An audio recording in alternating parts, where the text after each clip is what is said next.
He spent his last savings on a quiet piece of land, believing silence might finally let him breathe again. A veteran Navy SEAL, worn by years he never talks about, and a German shepherd trained to notice what others miss. The land looked peaceful under the summer sun, but peace doesn't mean empty. When his dog suddenly stopped walking, instinct said what logic could not. Buried beneath grass and light was something never meant to be remembered. And the hardest battle wasn't underground. It was choosing whether to stay silent or do what was right. Before we begin, tell us where you're watching from, and don't forget to like and subscribe to K9 Navy SEAL Stories. Miles Kincaid drove north with the windows down, letting the warm air wash through the cab like a slow, deliberate breath. The road narrowed as it climbed, asphalt giving way to pale gravel that crunched softly beneath the tires. On either side, birch trees stood tall and bright, their white bark catching the sun like polished bone. Beyond them, darker pines rose in dense ranks, releasing the sharp, resinous scent of summer heat. The sky above was impossibly blue, wide, open, and unburdened. It felt wrong, almost, for a man like Miles to be entering a place like this. At 43, Miles carried himself with the quiet density of someone forged for endurance rather than display. He was tall, just over 6 feet, broad through the shoulders, his posture straight without stiffness. His face was angular, the lines around his mouth and eyes set deep, not from age alone, but from years of choosing restraint over reaction. A short beard darkened his jaw, kept trimmed more out of habit than vanity. His skin was sun-worn, a tone earned outdoors, not at leisure. His eyes, gray-blue, steady and watchful, stayed fixed on the road ahead. They had learned long ago not to dart.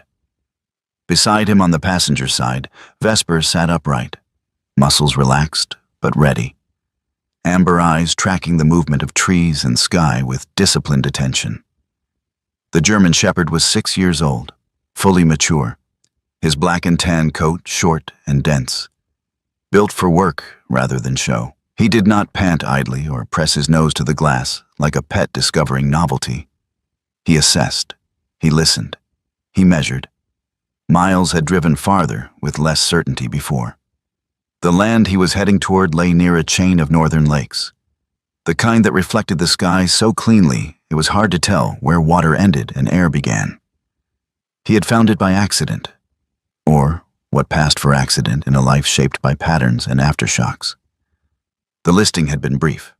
The price had been lower than it should have been. Too low. The paperwork explained why. Conservation easement, development restriction, mineral rights reserved. Miles had read those lines twice in the county office, the paper smelling faintly of dust and old ink. He understood what they meant. He understood what they cost. He signed anyway. He wasn't buying freedom. He was buying quiet. When the truck finally rolled to a stop at the edge of the property, the engine ticking softly as it cooled, Miles sat for a moment longer than necessary. Ahead of him, the land opened gently, sloping toward the lake through tall grass and scattered wildflowers. Sunlight spilled across the clearing in wide, unbroken sheets. Dragonflies skimmed the air like fragments of living glass. This was not a place that demanded anything. That alone made it dangerous. Miles stepped out, boots hitting the earth with a muted thud. He wore a weathered olive field jacket, sleeves pushed up just enough to show his forearms. Beneath it, a red and dark blue plaid shirt hung loose, the fabric softened by time. His cargo pants were dark green, worn thin at the knees, and his brown leather boots bore the marks of long use rather than neglect. A battered military watch sat heavy on his wrist. A folding knife rode clipped in his pocket. Across his back, the Eberly stock half-track pack rested easily, its straps adjusted with the precision of someone who had carried weight for miles without complaint. Vesper exited on the opposite side, landing lightly, immediately shifting into motion. He moved forward in a wide arc, nose low, tail steady, scanning the perimeter with practiced economy. His ears rotated independently, catching distant sounds, the ripple of water, the buzz of insects, the faint creak of trees moving in the heat. Miles watched him, a faint curve touching the corner of his mouth. "You're off duty," he said quietly. Vesper did not acknowledge the comment. He never did.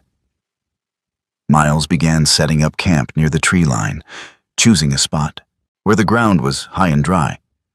His movements were methodical but unhurried. He drove the tent stakes into the soil at even angles, checking tension, adjusting lines. Still, the structure leaned slightly to one side.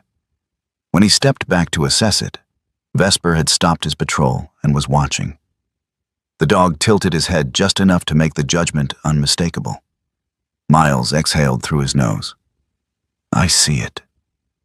Vesper's ears flicked once. That was all. The moment passed, light as breath. But it did something important. It loosened a knot Miles hadn't realized he was still carrying. Humor for him was never loud. It arrived quietly, slipped in through the cracks.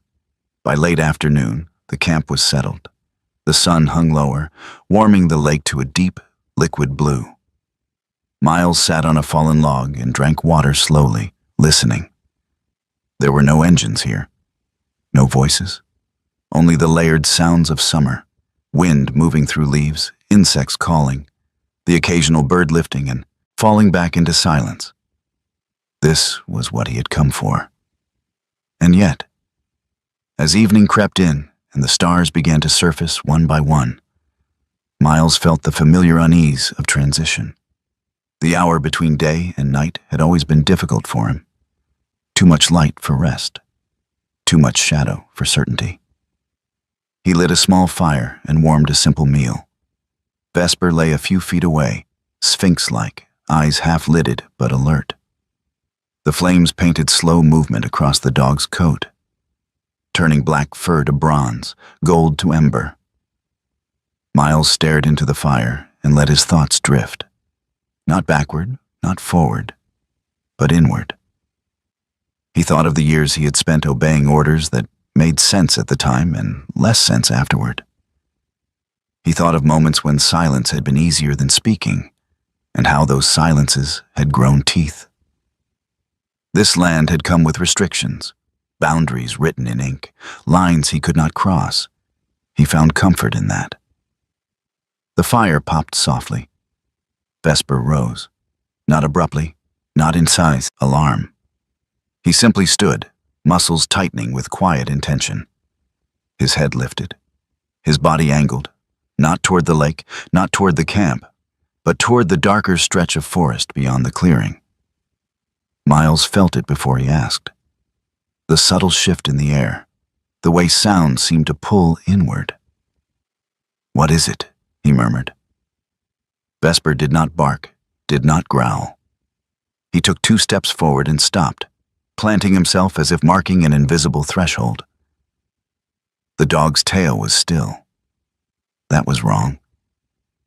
Miles set his cup down and rose slowly, heart rate steady but attentive. He followed the line of Vesper's gaze. There was nothing obvious there. No movement. No sound he could isolate. Just trees layered in shadow, standing exactly as they should have been. And yet the dog did not move. For a long moment, neither did Miles.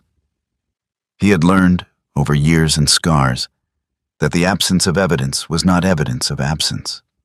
He had learned that the most dangerous things did not announce themselves. Finally, Miles placed a hand lightly on Vesper's shoulder. "Okay," he said. Not reassurance, acknowledgement. Vesper remained where he was, eyes fixed, listening to something the land had chosen not to share. Then, just as quietly as it had begun, the tension eased. Vesper stepped back, turned once, and returned to his place by the fire. The forest released its breath. Miles stood there for another minute, staring into the trees, before sitting back down. Whatever that had been, it had not been a warning. It had been a reminder. Night settled fully. The stars thickened overhead, mirrored faintly in the lake beyond the trees. Miles lay back against his pack, the earth firm beneath him, the sky vast above. Vesper positioned himself just outside the firelight, not sleeping, not pacing, simply present. Miles closed his eyes. He had not bought peace. He had bought a pause. And as the fire burned low and the forest wrapped itself around the clearing, Miles understood something with quiet clarity. The land was not empty. It was restrained. It held its history the way a seasoned man held grief. Not loudly, not urgently, but with patience. For now, that was enough. Morning arrived gently, carried in on warm air and the sound of water moving against stone. Sunlight slid across the clearing in long, golden bands, turning every blade of grass into something sharp and bright. Miles Kincaid woke before the birds finished negotiating the day. Habit did that. So did a mind that never fully powered down. He sat up slowly, listening. Nothing urgent answered him. No engines, no voices. Just the steady rhythm of summer, leaves stirring, insects rising, the lake breathing somewhere beyond the trees. For a moment, Miles allowed himself to believe that yesterday had been exactly what it looked like. A man and his dog arriving at a quiet place. Nothing more. Vesper was already awake. The German shepherd stood a few yards from the tent, facing east, his posture balanced and alert. At 6 years old, he had aged into himself. No wasted movement, no restless energy.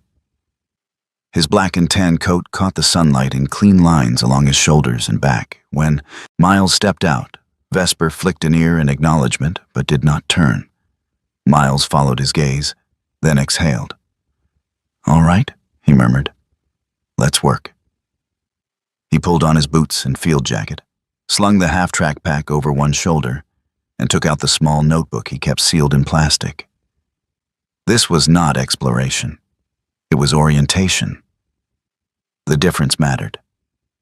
Miles moved methodically along the property line, pacing distances, checking elevation, marking trees with biodegradable tape. He recorded coordinates, noted changes in soil, slope, drainage. These habits had once been about survival. Now, they were about grounding, reminding himself that the world could still be measured, understood, respected. Vesper worked the perimeter with him, but never close enough to crowd. The dog ranged ahead, then back, always keeping Miles within sight. His nose traced invisible paths through the air, catching stories Miles could not read. The sun climbed higher. Heat pressed gently against Miles's back. Sweat gathered beneath his collar, but he welcomed it. Warmth was honest. Warmth did not pretend to be something else. They reached the edge of a meadow where wild grass gave way to a low rise scattered with stones. Miles slowed, scanning the ground. The earth here looked ordinary. Too ordinary. No tracks, no broken stems, no obvious disturbance. Vesper stepped forward. Then he stopped. Not abruptly, not stiffly. He simply became still, every muscle settling into a posture Miles knew too well. The dog's head lowered a fraction. His weight shifted subtly back onto his hind legs, as if bracing against something unseen. Miles felt his chest tighten. He did not speak right away. Years ago, he had learned that sound could ruin a moment of clarity. He waited, letting the silence stretch until it felt deliberate. "What do you have?" he asked quietly. Vesper did not look at him. His amber eyes were fixed on a patch of ground where the grass grew slightly. Thinner, the color just a shade off from the rest. The dog's tail was low and still. His ears were angled forward, catching something that did not carry sound. Miles approached slowly, careful not to crowd. He knelt beside Vesper and pressed his palm to the earth. It was firmer here, not compacted like a road, not rocky, just anchored. as if the soil resisted being disturbed. He inhaled. There it was, a faint metallic tang so light it could have been imagined, but Miles almost dismissed it. Almost. He had once learned, the hard way, that almost was where mistakes lived. He smiled despite himself. If that's buried treasure, you're getting the good treats. Vesper did not move. The joke fell flat, dissolving in the air between them. When the dog was playful, Miles trusted the world. When Vesper was like this, focused, unmoving, Miles trusted nothing. Vesper stepped forward half a pace, his body angling just enough to block Miles's knee. A boundary. Miles froze, then nodded to himself. He withdrew his hand from the soil and reached instead for his notebook. He sketched a rough outline of the area, marked the coordinates, added a small symbol only he would recognize later. "Not today," he said softly. Vesper exhaled through his nose, a controlled breath that felt like agreement. They moved on. For the next hour, Miles worked without incident. But his attention kept circling back. Not to fear, to curiosity, the kind that did not demand answers, but respected the fact that questions sometimes needed time. When the sun reached its highest point, Miles decided to head into town for supplies and information. Pine Haven sat just 15 minutes away, a place small enough to feel personal, old enough to have learned the value of memory. The drive was short. The town announced itself quietly, a single main street, a diner with sun-faded signage, a hardware store that smelled of wood and oil. Miles parked near the county records building, its brick facade worn smooth by decades of weather. Inside, the air was cool and smelled faintly of paper. June Ellery looked up from behind the counter as Miles entered. She was in her early 60s, tall and spare, her gray hair pulled into a practical knot at the base of her neck. Her skin was fair, lined not by worry, but by years of squinting at maps and microfilm. Her eyes were sharp, assessing, and not easily impressed. "Can I help you?" she asked. Miles introduced himself and explained, without embellishment, that he had recently purchased land north of the lake and wanted to confirm boundary markers and access notes.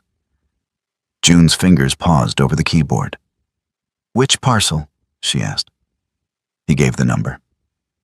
June leaned back slightly in her chair, studying him more closely now. The worn boots, the military watch, the way he stood as if balance were a decision rather than a default. "That one doesn't get many long-term owners," she said. Miles met her gaze. "Why's that?" June considered him for a moment, then stood and gestured for him to follow.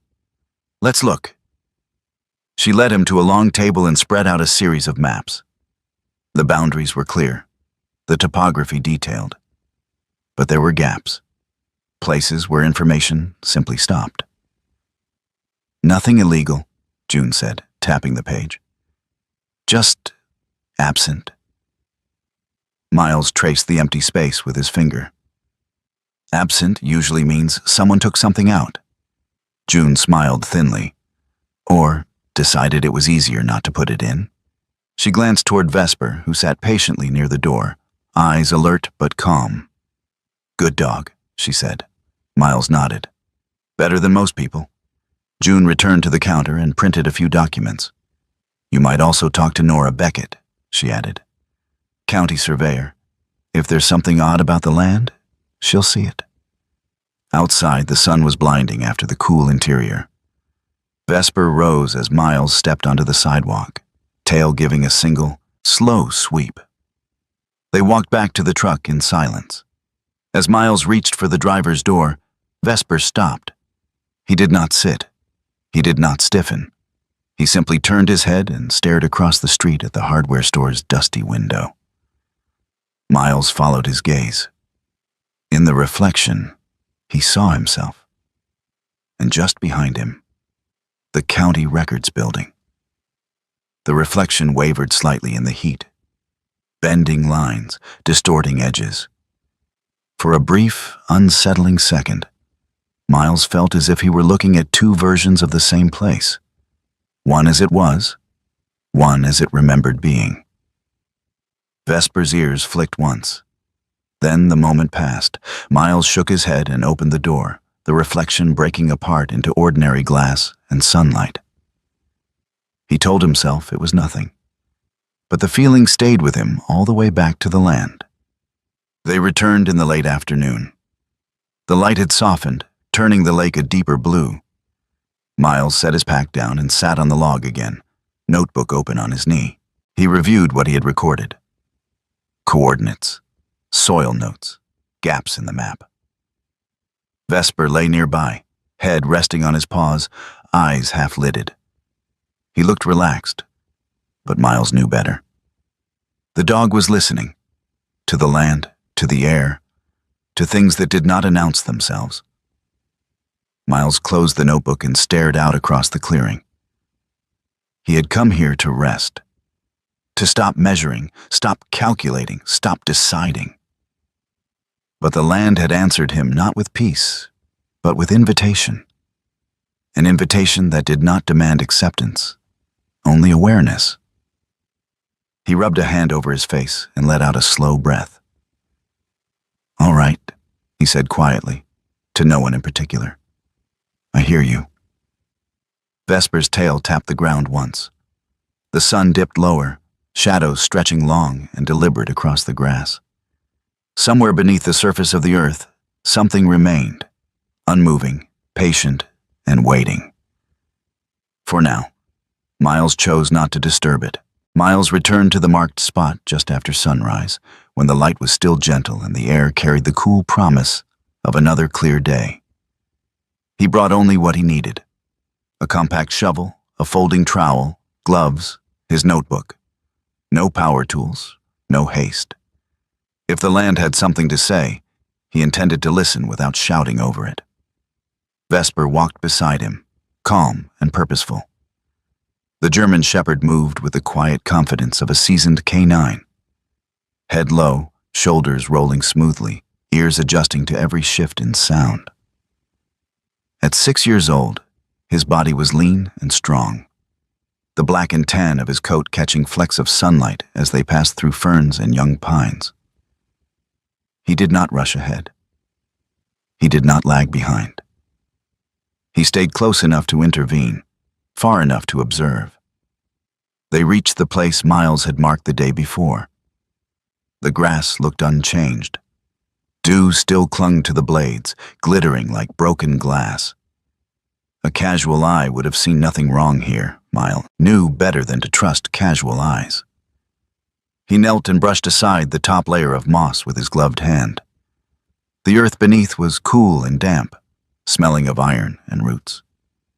He worked slowly, carefully, lifting only what the ground allowed. When the edge appeared, it was unmistakable. Steel, straight, cold, unyielding, a rail. Miles paused, his breath shallow but controlled. He cleared a little more, just enough to confirm what he was seeing. The metal extended beyond the exposed section, disappearing back into the soil as if it had never meant to be found. A rail line did not appear by accident. Rails required planning, labor, purpose. They cut through land rather than adapting to it. This one did exactly that, running straight, indifferent to slope or tree line. Vesper stepped closer, nose hovering inches above the exposed metal. He did not touch it. He inhaled once, then turned and began to move forward, following the line with unerring precision. Miles stood and followed. They walked through a corridor of green that felt increasingly deliberate. Ferns gave way to low brush. Pines thinned, their roots twisting above ground like knuckles. The soil underfoot grew firmer, better drained. Whoever had laid this rail had known where to put it. The forest, for all its beauty, felt staged. When the structure came into view, Miles stopped short. A railcar sat ahead of them, tucked beneath a simple wooden canopy. The beams were weathered but sound, the roof angled just enough to shed rain. Moss crept along the edges, softening the lines, blending the structure into its surroundings. From above, from a distance, it would look like nothing more than a shadow among trees. The railcar itself was narrow and old, its metal sides dulled to a flat gray that reflected the summer light without shine. It rested squarely on the rails, aligned with a precision that suggested it had not moved since the day it arrived. There was no sense of abandonment here. Miles approached slowly, scanning for signs of disturbance. There were no fresh tracks, no broken branches, no obvious footprints beyond their own. The forest offered nothing. He reached for the door handle. It resisted him. Not frozen, not rusted solid, just stiff enough to remind him that time had passed. Miles took a small bottle of oil from his pocket and applied a careful drop. He waited, then turned the handle again, adding steady pressure. The hinge groaned softly, a sound like an old joint waking from sleep. Inside, the air was still but not stale. It smelled faintly of metal and old oil. Light filtered through a narrow window near the ceiling, illuminating a compact interior arranged with disciplined efficiency. A cast-iron stove sat in one corner, its pipe sealed neatly through the roof. A narrow table was bolted to the floor, its surface scarred with marks that spoke of measuring, sorting, recording. This was not a refuge. It was a workspace. Miles noticed the details immediately. A single screw newer than the others, its metal brighter. A rag stiff with dried oil tucked beneath the table. Faint handprints along the doorframe where someone had braced themselves repeatedly over time. Maintenance, yes, but minimal. Just enough to keep things functional. Just enough to ensure the railcar remained what it was meant to be. On the wall, a small metal label caught the light. The lettering was worn, but legible. Monitoring. Do not disturb. Miles exhaled slowly. Vesper stepped inside, then stopped. The dog did not explore. He did not sniff the corners or circle the space. He sat just inside the threshold, his body aligned with the doorway, ears forward, eyes fixed on Miles rather than the room. A boundary. Miles felt it settle in his chest, heavy and unmistakable. He scanned the interior once more, committing dimensions and placements to memory. He did not touch the stove. He did not open drawers. He measured angles with his eyes and stepped back out into the sunlight. He closed the door gently. They circled the structure, Miles counting steps, noting the thickness of the beams, the way the canopy extended just far enough to protect the railcar from direct rain and snow. This had been designed by someone who understood concealment, someone who knew how to let nature do the rest of the work. Miles pulled out his notebook and sketched quickly. Lines, angles, orientation. He marked the position of the rail relative to the lake and the clearing. He did not photograph it. Digital records traveled. Paper stayed where it was put. Vesper remained still, watching. After a time, Miles straightened and stepped back, increasing the distance between himself and the railcar. He felt the faint pull of curiosity, sharp and insistent. He also felt something else.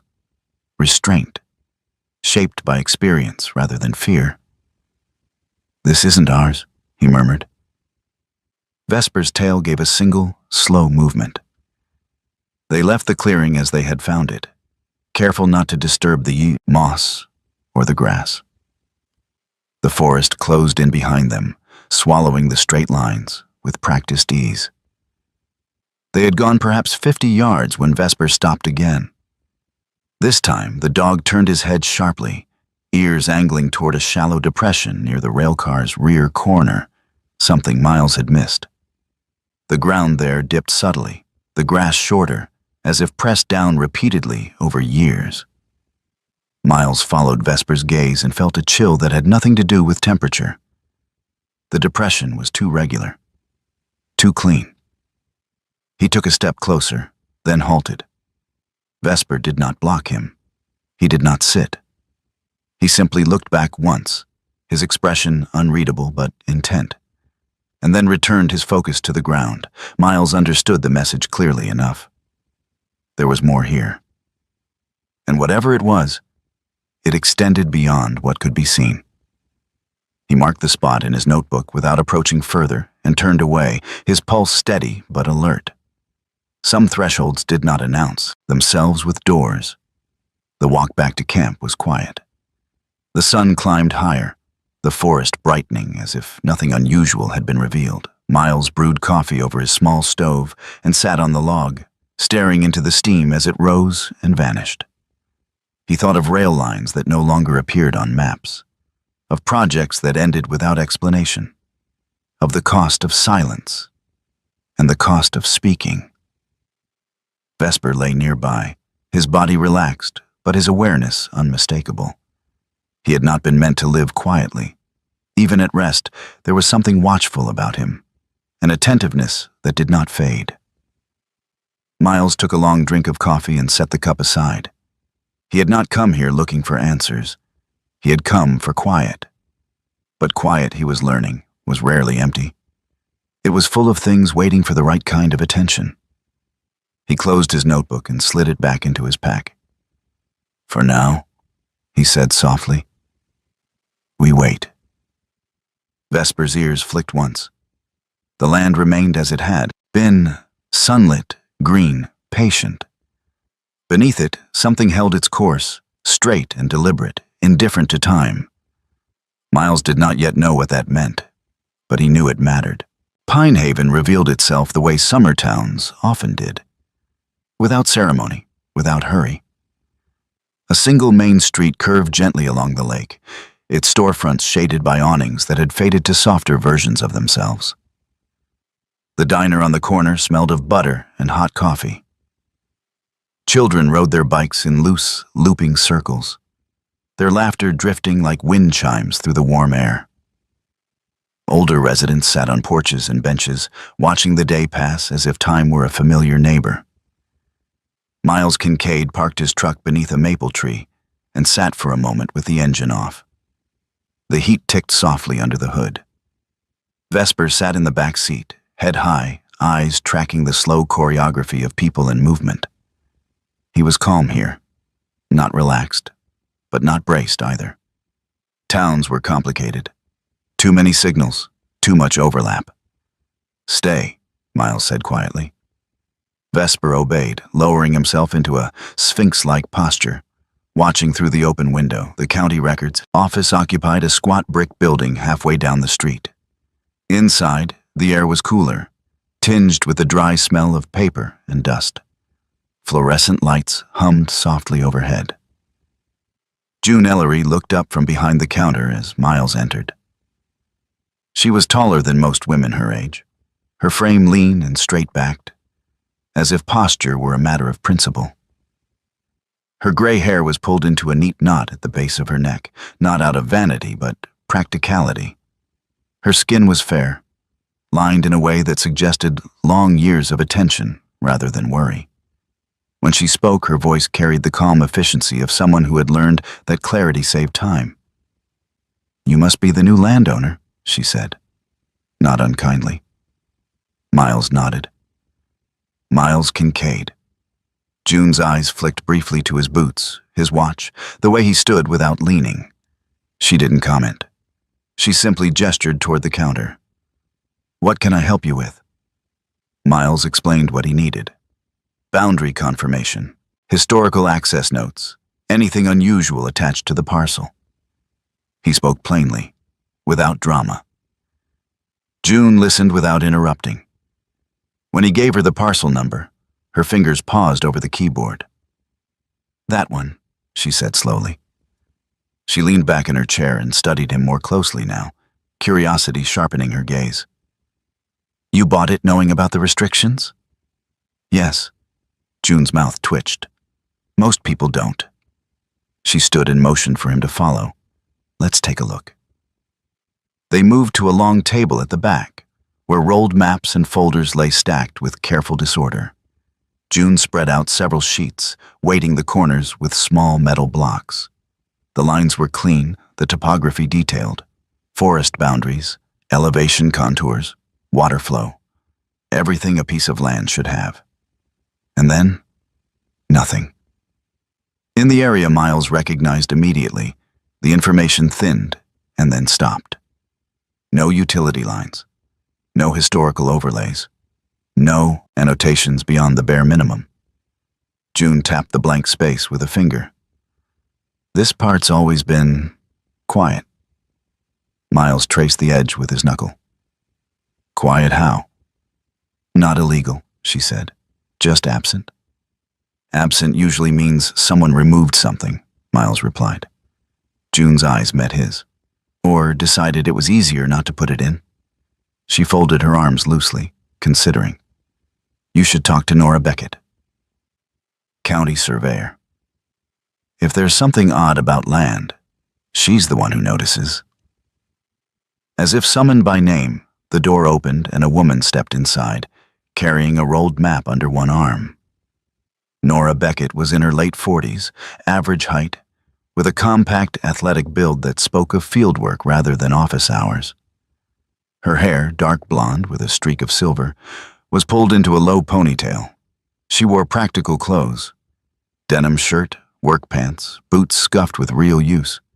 Her eyes were quick and curious, always measuring. June gestured. Nora, this is Miles Kincaid. He owns the Northern Tract.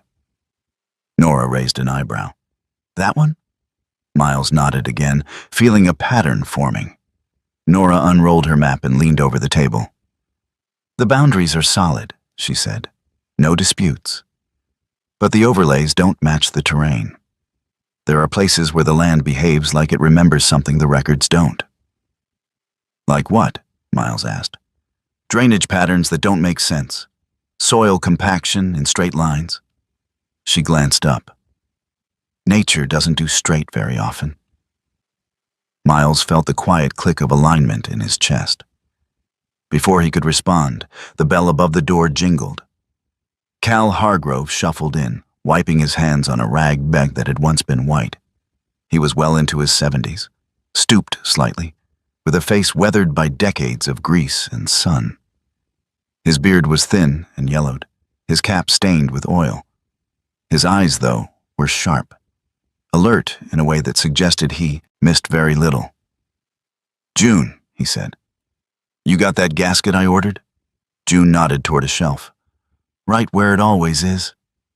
Cal noticed Miles and nodded politely. New face? Miles returned the nod. Just bought land north of the lake. Cal's hand froze mid-wipe. North Tract? He asked. Miles watched him carefully. That's right. Cal's mouth tightened. He glanced at June, then back at Miles. I worked the rail lines when I was younger, he said. That land. Things went through there that didn't always go back out. Like what? Miles asked. Cal shrugged, a gesture heavy with years. Steel, equipment, people who didn't stay. He paused. One summer the lake smelled wrong. Metallic. Fish died. Then it stopped. And folks learned not to ask. Silence settled over the room, thick but not hostile. June cleared her throat. Ranger Mateo Ruiz might want to hear about this, she said. He's been tracking environmental concerns around the watershed. As if on cue, the door opened again. Ranger Mateo Ruiz stepped inside, sunlight framing his silhouette. He was in his late 30s, tall and lean, with dark hair cropped short and a neatly trimmed beard. His uniform was clean but worn, his posture relaxed in a way that came from competence rather than ease. His eyes were steady, thoughtful. Afternoon, he said. Everything all right? June gestured between them. Talking land. Mateo's gaze settled on Miles, assessing. If someone starts offering to buy your property quickly, he said, it usually means they know something you don't. Miles nodded slowly. That was when the man with the polite smile entered. Graham Weller moved like someone accustomed to being welcomed.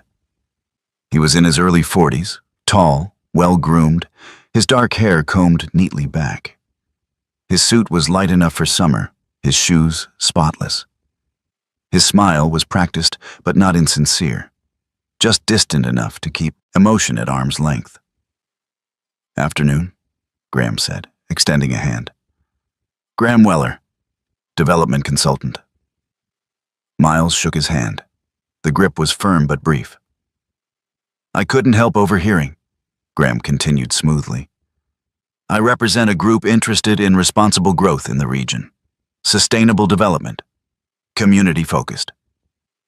His eyes flicked briefly to the maps on the table. "We've been acquiring land near the lake," he said. "I'd be happy to make an offer." Miles studied him. The careful words, the controlled enthusiasm, the way his gaze lingered on the blank spaces of the map rather than the detailed ones. "I'm not selling," Miles said. Graham smiled, unfazed. "Not today," he agreed. "But opportunities have a way of ripening." He nodded politely to the room and stepped back outside, sunlight swallowing him whole. Miles returned to his truck a few minutes later. Vesper rose immediately, tail low, ears forward. He did not bark, he did not growl. As Graham Weller passed on the sidewalk, Vesper's eyes locked onto him. The dog's body stiffened, not in alarm, but in recognition. His gaze followed Graham until the man disappeared around the corner. Miles felt a chill move through him, sharp and precise. "Easy," he murmured. Vesper sat, but his eyes remained fixed on the empty street long after Graham was gone. They drove back toward the land in silence. The sun dipped lower, warming the lake to a burnished blue. Miles parked at the edge of the clearing and stepped out, breathing in the scent of pine and water. The land looked unchanged, peaceful, indifferent, but it no longer felt empty. Miles set his pack down and opened his notebook, reviewing what he had learned. Restrictions, gaps, warnings, interest. He closed the notebook and looked at Vesper. "We're not done listening," he said. Vesper's tail tapped the ground once. The forest remained still, holding its breath. Miles chose the middle of the day to return. The sun stood high and unambiguous, pouring light into the forest until even the shadows looked honest. He did it on purpose. Darkness had a way of inventing urgency where none was needed. If he was going to cross a threshold, he would do it with his eyes open and his breathing steady. He approached the railcar along the same careful path, boots landing where moss was already thin, hands free, shoulders loose. The wooden canopy creaked faintly as a breeze moved through the clearing, but the structure itself did not shift. It had been built to stay. Vesper walked at his side, close enough that Miles could feel the dog's warmth through the fabric of his field jacket. The German shepherd's gait was smooth, economical. At 6 years old, Vesper carried himself like a veteran. No wasted motion, no unnecessary curiosity. His ears pivoted as they neared the door, catching the subtle sounds of wood and metal responding to heat. Miles reached for the handle. It resisted him again, not stubbornly, but with the firm patience of something that had learned not to yield quickly. He applied a single drop of oil, waited, and turned the handle with controlled pressure. The hinge groaned, low, deliberate, like an old joint agreeing to move. The door swung inward. Light spilled across the interior, revealing a space that was smaller than it looked from outside and far more deliberate than any shelter had a right to be. The air inside was cool and dry, carrying the faint scent of metal, oil, and old smoke. Long dissipated, but not forgotten. Miles stepped inside. The railcar was arranged with disciplined efficiency. A cast-iron stove occupied one corner, its pipe fitted cleanly through a sealed opening in the roof. A narrow table was bolted directly to the floor, its surface marked by shallow grooves and scratches that followed patterns, measuring, aligning, recording. Shelves lined one wall, each holding tools arranged by size and function. Tin cups, a kettle, small containers labeled in a hand that favored clarity over flourish. There were no personal effects, no photographs, no books, no extra clothing, no sign that anyone had ever intended to be comfortable here. This was not a place to rest. It was a place to work. Miles moved slowly, eyes tracing the geometry of the space. He noted the angle of the stovepipe, the thickness of the table bolts, the way the shelves had been reinforced against vibration. Whoever had built this understood load, heat, and time. They had planned for use, not presence. Behind him, Vesper stepped inside and stopped. The dog did not circle the room. He did not sniff the stove or the shelves. He planted himself just inside the doorway, body aligned with the threshold, ears forward. A low sound rolled from his chest. Not a growl meant to threaten, but something tighter, controlled. A warning shaped by restraint. Miles froze. He followed the line of Vesper's gaze to the floor. At first, the difference was subtle. A shift in grain, a change in tone. One section of the wooden planks did not match the others. The boards were newer, treated, their edges fitted with a precision that had nothing to do with age or accident. A patch of floor that did not belong. Miles knelt, careful not to cross the invisible line Vesper seemed to be guarding. He ran his fingers along the seam. There was no handle, no obvious latch. Whoever had installed it had not wanted it found quickly. His chest tightened, not with fear, but with recognition. Years ago, in another place under a different sun, Miles had stood in a room like this, maps spread across a table, details dismissed as minor because there was pressure to move, to finish, to obey the momentum of a plan already in motion. He had noticed something then, a discrepancy, a pause in his gut, and chosen to keep quiet. No one died that day, but someone had been hurt badly enough that the cost followed Miles home, etched into memory rather than scar tissue. He had learned something since. Silence was a decision. Miles withdrew his hand from the floor and sat back on his heels. He did not reach for his phone.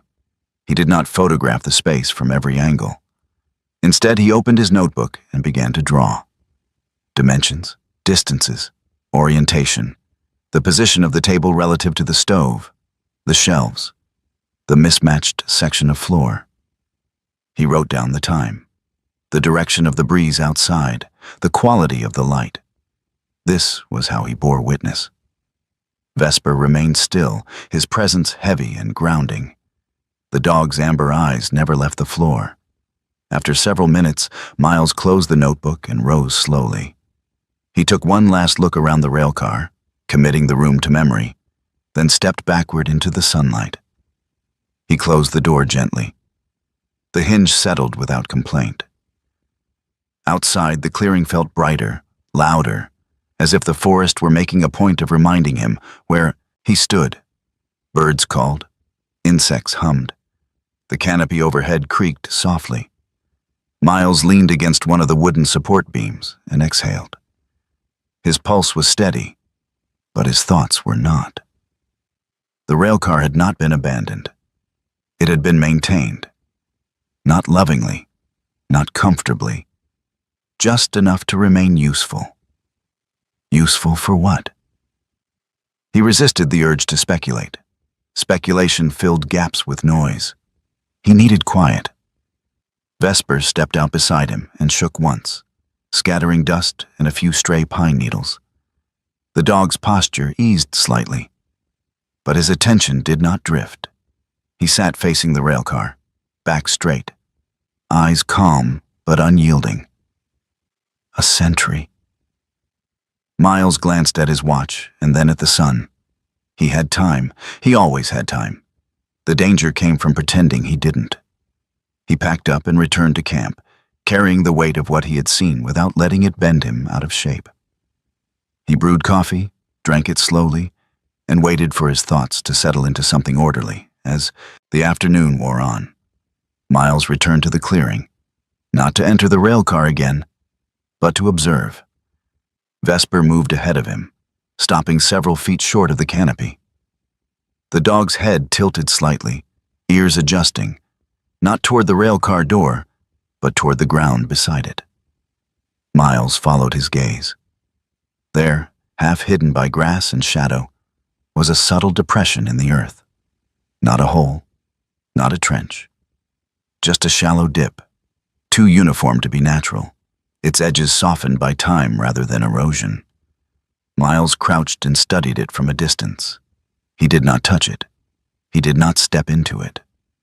The shape suggested repetition, weight applied again and again over years. Whatever lay beneath the railcar had not been the only thing down there. The realization settled quietly, like a stone placed in his pocket. By late afternoon, the light had shifted, slanting through the trees at a lower angle. Miles returned to the railcar one last time and walked its length slowly, counting steps, measuring spacing. He traced the line of the rails beneath the canopy and noted how perfectly aligned they remained. Straight lines. They did not wander. They did not adapt. They cut. Miles replaced the moss he had disturbed earlier, pressing it back into place with care. He erased his own footprints where he could. The forest had been generous enough to reveal something. He would return the favor by leaving as little of himself behind as possible. At camp, he sealed his notebook in its plastic sleeve and stowed it deep in his pack. He did not sleep immediately when night came. Instead, he sat with his back against a tree and watched the stars appear one by one. Vesper lay at his feet, head resting against Miles's boot. The dog's breathing was slow, even. He was not guarding. He was anchoring. Miles stared out into the dark and let the memory of the railcar replay, not as a threat, but as a question. He had come here to disappear into quiet. But quiet, he was learning, did not mean absence. It meant containment. It meant things held in place by intention rather than neglect. Miles rested a hand on Vesper's shoulder. "Not yet," he said softly. The dog did not move. Some doors, Miles knew now, were meant to be closed. Not because they were empty, but because they were waiting for the right reason to be opened. Miles did not open the floor panel right away. He stood in the railcar doorway with his phone pressed to his ear, sunlight warming the back of his neck, listening to the steady voice on the other end of the line. "Confined spaces are unforgiving," Ranger Mateo Ruiz said. "Even the clean ones. Pockets of gas, weak steps, animals nesting. If you go down there, you treat it like it wants to kill you." Miles looked at Vesper, who sat just outside the door, alert but calm. "Understood," Miles replied. "I'll prep." "Good," Mateo said. "And Miles, if something feels off, you don't push through it. You back out." That, Miles thought, was advice learned the hard way. He ended the call and moved with quiet efficiency. Rope first, static line, anchored to a support beam he had already tested for load. 2 lights, 1 primary, 1 backup. Fresh batteries. A simple filter mask. Not for heroics, just insurance. Gloves. Notebook sealed in plastic. This wasn't curiosity anymore. It was responsibility. Miles knelt and placed both hands on the mismatched floor panel. He lifted slowly, controlling the weight so it wouldn't slam back down. The panel rose smoother than expected, heavier than it looked, revealing a square opening cut with professional precision. A staircase descended into darkness. Concrete steps, clean edges. A narrow drainage channel ran along one side, stained faintly with mineral residue. The walls were sealed with moisture-resistant coating, still intact. Electrical conduit hugged the concrete, wires cut cleanly and capped, not torn. This space had not been abandoned in panic. It had been shut down deliberately. Miles tested the first step with his boot. Solid. He clipped the rope to his harness and began his descent, counting each step under his breath. The air below was cool and dry, carrying a faint scent of concrete and old metal. No standing water, no rot. At the bottom, the space opened wider than he had expected. Steel beams supported the ceiling. Shelving units lined one wall, bolted directly into the floor. Metal cases sat in neat rows, each labeled in fading stencil. A desk stood near the center, its surface worn smooth where hands had rested again and again. This was not storage. This was infrastructure. Miles swept the room with his light, methodical, controlled. He opened one case and froze. Inside were sealed containers, each carefully packed. Labels were still legible. Lake sample, AU 2009. Another case held rolled maps, edges softened from repeated use. He unrolled one carefully. A familiar shoreline appeared, marked with shaded zones radiating outward like bruises. Plume modeling, contamination mapping. Miles exhaled slowly, the sound loud in the quiet room. On the far wall, a metal placard caught the beam of his flashlight. Environmental Monitoring Station. The words settled into him with a weight he did not welcome. This place hadn't been built to hide something that happened once. It had been built to watch something over time. Miles documented what he could without disturbing a thing. He noted labels, positions, dates. He resisted the urge to speculate. Speculation could wait. Facts could not. He climbed back up, sealed the floor panel, and closed the railcar door with deliberate care. Outside, the afternoon sun felt almost intrusive. Vesper rose immediately, moving to Miles's side, eyes searching his face. "I know," Miles murmured. "I saw it too." They walked away from the railcar, Miles's mind already shifting from observation to obligation. They were halfway back to camp when the wind changed. Vesper's head snapped up, ears rigid. His body tensed. Not fear, not alarm, but urgency. Without waiting for a command, the dog broke into a run, cutting left toward the lakeshore. "Vesper!" Miles called, already moving. The dog sprinted ahead, weaving through brush with explosive speed. Miles followed, boots pounding the earth, heart steady despite the sudden shift. He trusted this instinct more than any map. They burst through the trees to the edge of the lake. A boy stood knee-deep in mud near the waterline, frozen, eyes wide with panic. He couldn't have been more than 8 or 9, thin, sunburned, his blonde hair plastered to his forehead with sweat. Each movement pulled him deeper into the soft ground. Vesper reached him first. The German shepherd planted himself between the boy and the deeper mud, stance wide and unyielding. He barked, not frantic, not aggressive, but sharp and rhythmic. A signal. The boy stared at him, breath hitching. "It's okay," Miles said, arriving seconds later. "Don't move." Miles assessed the ground quickly. The mud was deceptive, firm looking on top, hungry underneath. He looped his rope around a nearby tree and moved closer, low and slow. Vesper did not move. He held his position, eyes locked on the boy, body blocking the worst of the danger. When Miles reached him, the dog shifted just enough to allow the rope through, then resumed his stance. Miles secured the rope around the boy's waist. "Lean back," he instructed gently. "Let me do the work." With steady pressure, Miles pulled. The mud released its grip reluctantly, but it released. The boy stumbled forward, collapsing against Miles's chest, shaking but unhurt. Moments later, frantic voices echoed from the trail. A woman ran toward them, breathless, her dark hair pulled into a messy ponytail, her face pale with fear. She couldn't have been much over 30, tall and slender, her movements sharp with panic, held barely in check. "Ethan!" she cried. The boy turned. "Mom!"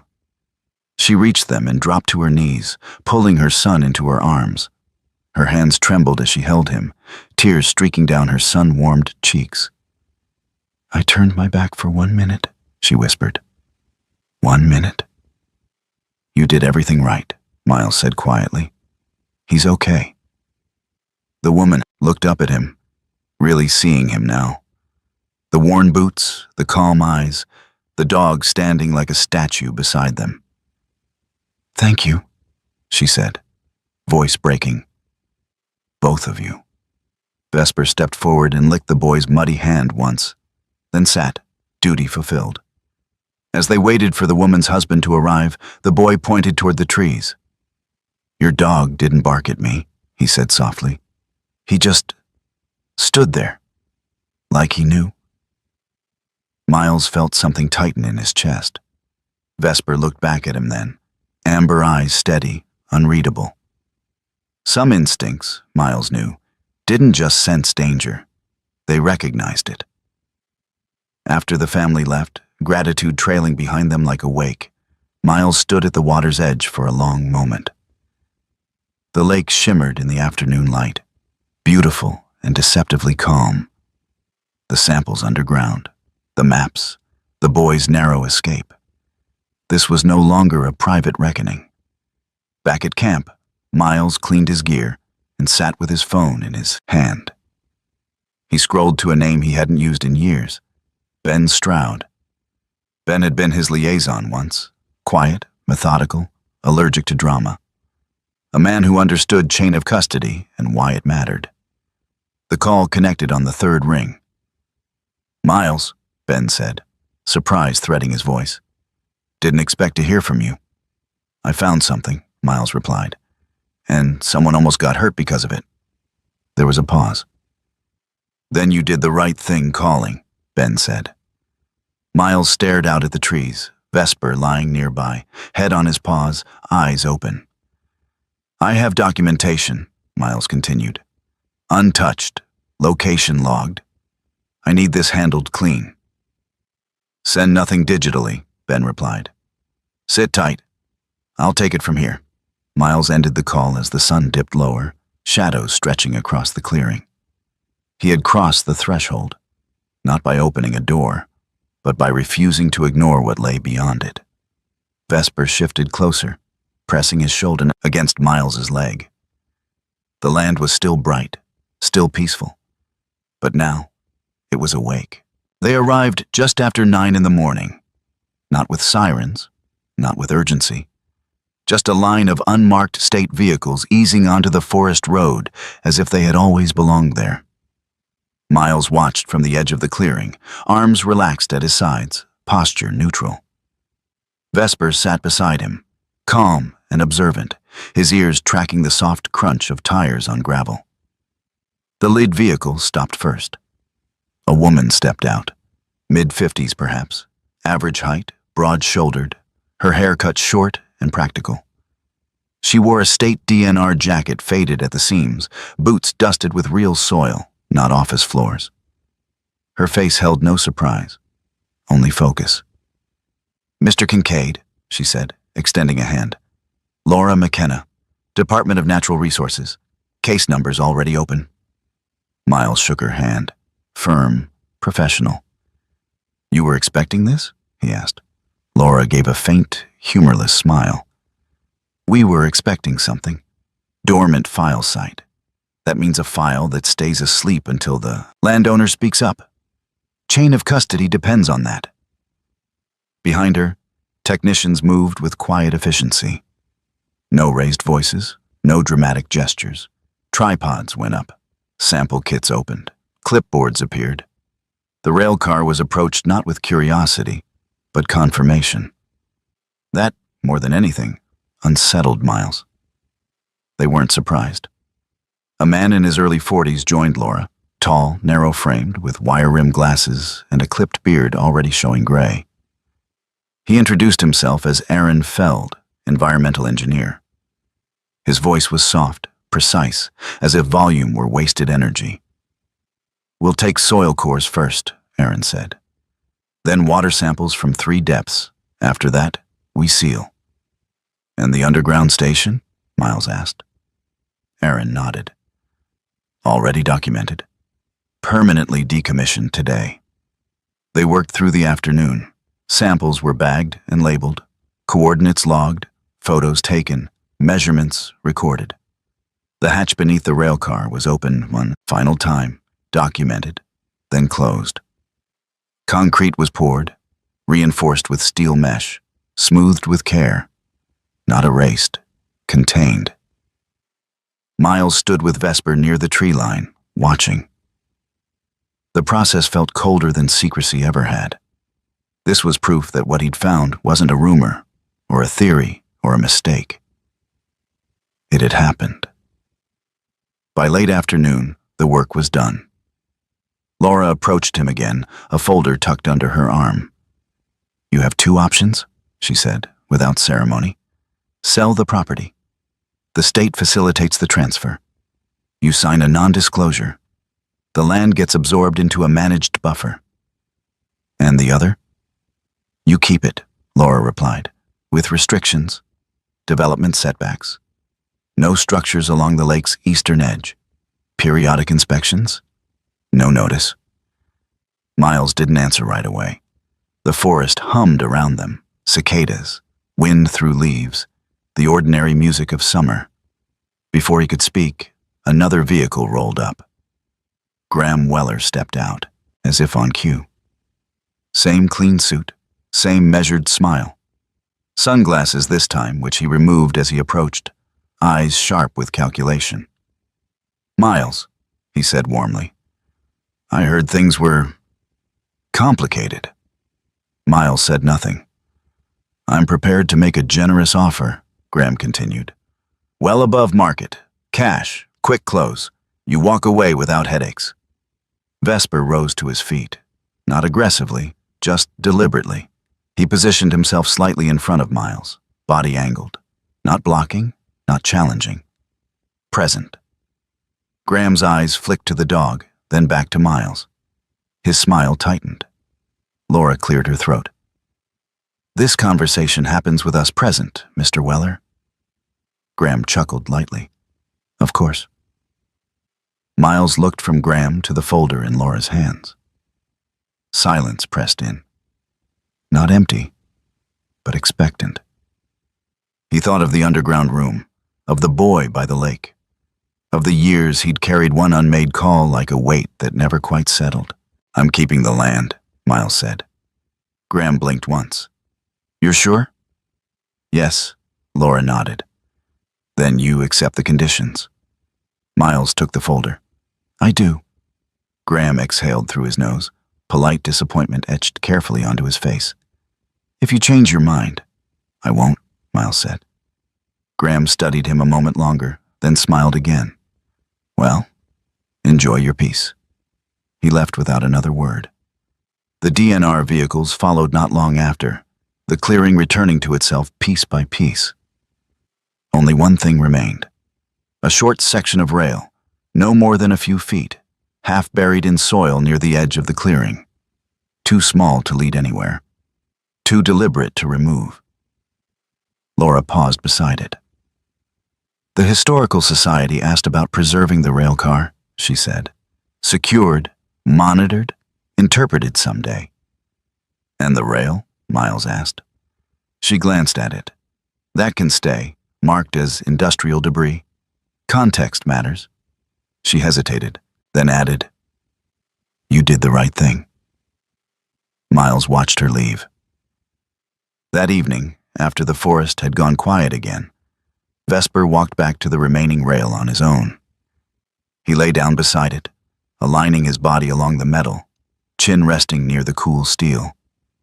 Not guarding it, not avoiding it. Just there.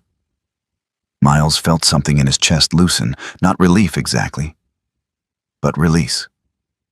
Some markers weren't warnings, they were acknowledgments.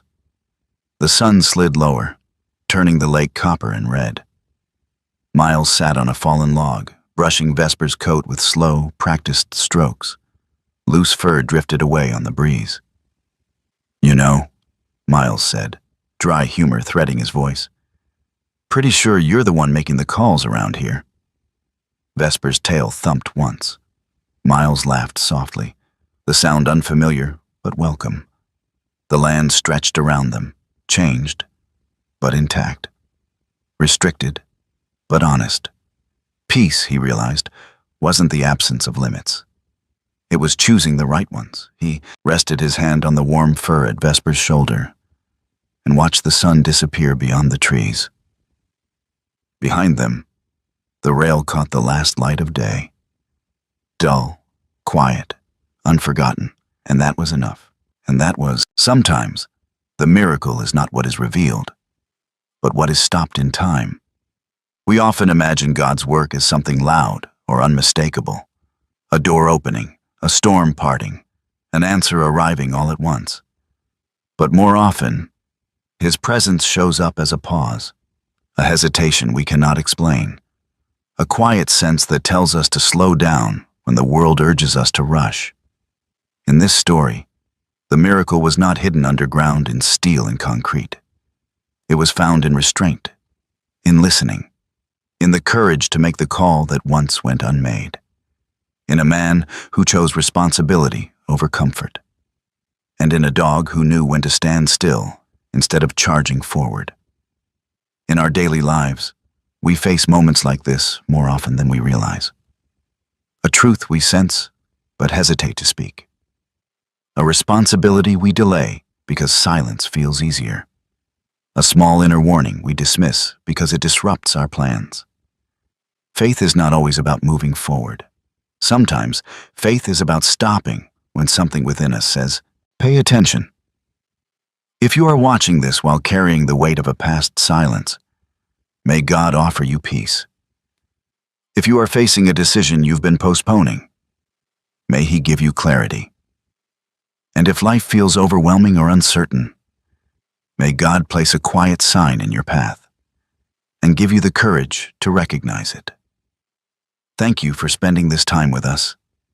If this story touched your heart, please share it with someone who may need it today. Let us know in the comments where you are watching from and what this story reminded you of. And if you believe in stories that honor courage, faith, and the bond between humans and dogs, subscribe to this channel so we can continue walking this path together. May God bless you, protect you, and guide your steps in both the loud moments and the quiet ones that matter most.